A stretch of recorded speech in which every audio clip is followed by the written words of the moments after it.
নমস্কার। আজকের অনুধ্যান প্রখ্যাত সাহিত্যিক সঞ্জীব চট্টোপাধ্যায়ের পরম পদ কমলে থেকে ধ্রুবতারা।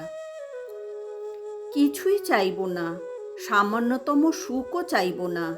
ঠাকুর, আপনি আমাকে যা দেবেন তাই আমার প্রাপ্য। কারণ আমি জানি না কি চাইতে হয়, কোনটা আমার শ্রেয়, কোনটা আমার প্রেয়। আর চাইবই বা কেন?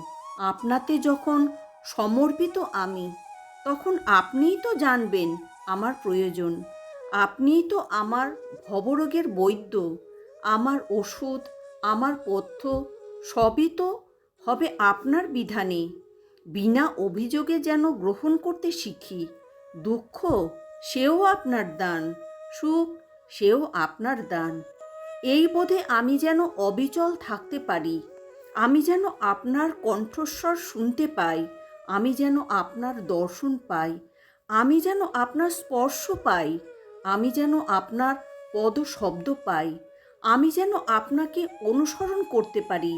আমার বিশ্বাস যেন টলে না যায়। একটা দানই আমি সকাতরে চাইব, কৃপা। নিরন্তর আমার এই প্রার্থনা, কৃপা কণিকা। কৃপা কি? আপনাকে বিশ্বাস। একটু অহংকারও মিশুক না। কিসেই অহংকার? আমি আপনার সন্তান। রামপ্রসাদের অহংকার। এ সংসারে ডরি কারে, রাজা যার মা মহেশ্বরী। আনন্দে আনন্দময়ীর খাস তালুকে বসত করি। রাজা যার ঠাকুর শ্রী রামকৃষ্ণ, তার আবার কিসের ডর? ঠাকুর, আপনিও বলতেন রাজার ছেলের মাসোহারার অভাব হয় না। বলতেন মা যার আনন্দময়ী, সে কি নিরানন্দে থাকে? রামকৃষ্ণের সন্তান আমি, আমার দিন ঠিকই চলে যাবে। প্রলোভন আমি জয় করতে পারবো। আপনি বলেছিলেন সংসারে থাকবি পাকাল মাছের মতো। সেই পাকালের পিচ্ছিলতা আমি পাবো আপনার কৃপায়।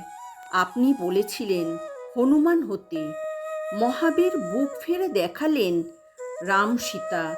আমার নিষ্ঠায় আমার বুকেও যেন ঠাকুর আর শ্রী মায়ের আসন পাকা হয়। নিষ্ঠা হলো বালকের বিশ্বাস। বিশ্বাসে আমি যেন বালক হতে পারি।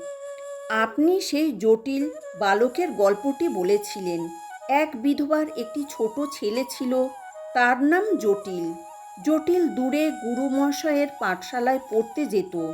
বিধবা বড় গরিব ছিল, তাদের আপন বলতে আর কেউ ছিল না। জটিলকে একটা বনের ভেতর দিয়ে পাঠশালায় যেতে হতো। বনের ভেতর দিয়ে যেতে যেতে রোজই তার ভয় করত।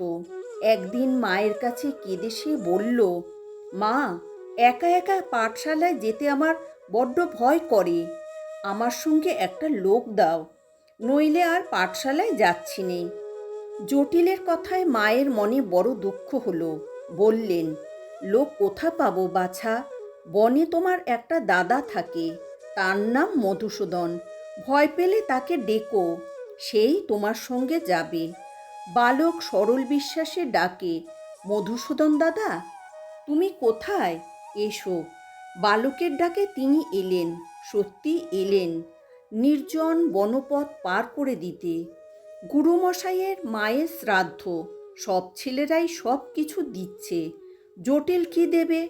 মা বললেন, তোমার মধুসূদন দাদাকে জিজ্ঞাসা করো। তিনি বললেন, গুরুমশাইকে বলো তুমি দই দেবে। কাজের দিন জটিল ছোট একটা ভাঁড়ে দই নিয়ে হাজির হলো। গুরুমশাই ক্ষিপ্ত, এত নিমন্ত্রিত আর এতটুকু দই। প্রহারে জটিল জ্ঞানহারা। ওদিকে অলৌকিক কাণ্ড, মধুসূদনের ভাণ্ড আর ফুরোয় না, যত ঢালে তত দই। গুরুমশাই বললেন, জটিল, তোমার মধুসূদন দাদাকে একবার দেখাবে। বনের প্রান্তে সবাই হাজির। জটিল ডাকছে, মধুসূদন দাদা এসো, আমার গুরুমশাই দেখবেন। তিনি উত্তর দিলেন, জটিল, আজ আমি আসতে পারবো না। তুমি সরল বিশ্বাসে আমাকে পেয়েছ। তোমার গুরুমশাই ও অন্যান্য ছাত্রদের তোমার মতো বিশ্বাস নেই, তারা আমায় দেখতে পাবে না। তারা চলে গেলেই আমি তোমার কাছে আসব। এই সংসার অরণ্যে ঠাকুর আমি একলা পথিক, কেউ নেই আমার, অর্থ সামর্থ্য লোকবল। আপনি আমার মধুসূদন দাদা, বালকের বিশ্বাসে ডাকি ঠাকুর ঠাকুর।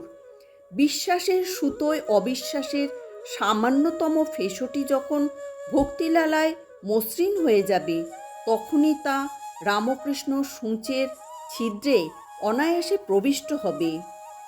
তবু যদি দুঃখ পাই, জ্বালা যন্ত্রণা আসে আসুক, আপনি বলেছেন কি জানো, সুখ দুঃখ দেহধারণের ধর্ম।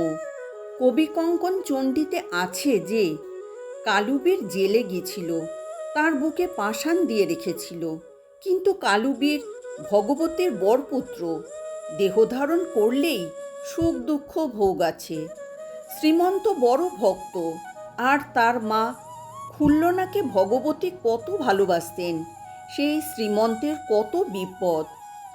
মশানে কাটতে নিয়ে গিয়েছিল, একজন কাঠুরে পরম ভক্ত ভগবতীর দর্শন পেলে তিনি কত ভালোবাসলেন, কত কৃপা করলেন, কিন্তু তার কাঠুরের কাজ আর ঘুচল না, সেই কাঠ কেটেই আবার খেতে হবে। কারাগারে চতুর্ভুজ শঙ্খচক্র গদা পদ্মধারী ভগবান দেবকীর দর্শন হলো, কিন্তু কারাগার ঘুচল না। প্রারব্ধ কর্মের ভোগ আমাকে করে যেতেই হবে। আমার মন তুয়ার, যে কদিন ভোগ আছে সে কদিন দেহধারণ, কিন্তু আমার আনন্দ আপনি সেই আনন্দ। ওহে ধ্রুবতারা সম হৃদে জ্বলন্ত বিশ্বাস, হে জালি দিয়ে দীনবন্ধু পুরাও মনের আশ। জননীং শারদাং দেবীং রামকৃষ্ণং জগদ্গুরুং পাদপদ্মে তয়োঃ সিদ্ধ্বা প্রণমামি মুহুর্মুহুঃ।